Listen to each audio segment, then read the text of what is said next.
Пратениците од Вреди Беким Чоку и Аднан Азизи и заменик генералниот секретар на владата Хаси Муртезани биле запрени на граничниот премин Кефасан во обид да преминат кон Албанија.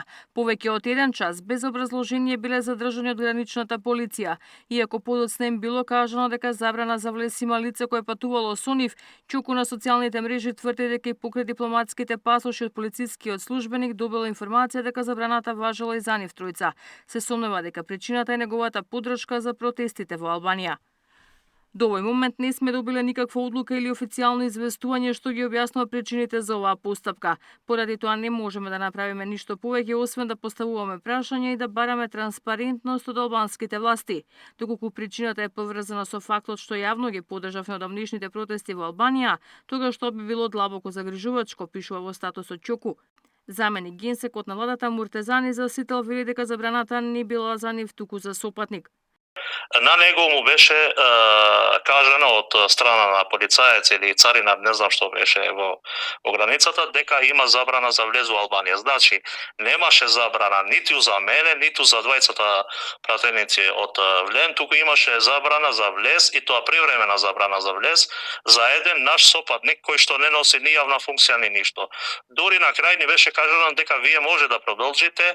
Јас читам дека сме објавени као нон-града, као не сме биле дозволени да преминеме во граничниот премин. Ова е сосема невистина. Вреди баре официјален одговор за инцидентот од албанските власти, зошто се задржани функционерите и дали за нив има забрана за влез во Албанија. На барање на македонското МНР повикан бил представник од албанската амбасада, а на средбата била побарана официјална информација од албанските власти во врска со настанот. Генералниот директор на албанската државна полиција Скендер Хита вели дека граничната полиција постапила согласно законот во случајот пријавен вчера на Кефасан, каде на едно лице не му било дозволено да влезе на албанска територија поради законските пречки. 3 лица со дипломатски пасоши беа информирани дека може да го продолжат своето патување.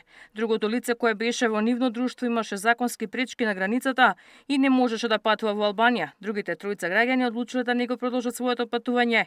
Истите се вратиле во Македонија. Медиумите од соседството објавија и кратко видео од граничниот премин додека тројцата функционери чекаа да добијат информација зошто не им се дозволува да ја поминат границата. Дел од медиумите директно го поврзуваат вчерашниот случај со поддршката токму на овие лица на протестите во Тирана во така наречената Фламинго револуција. Според албанските медиуми, тамошните власти им забрани на влез на повеќе десетици лица од Македонија, а наводно на листата се нашле 60 лица поврзани со коалицијата Влен. Ивана Соколовиќ, Најдова, Сител телевизија.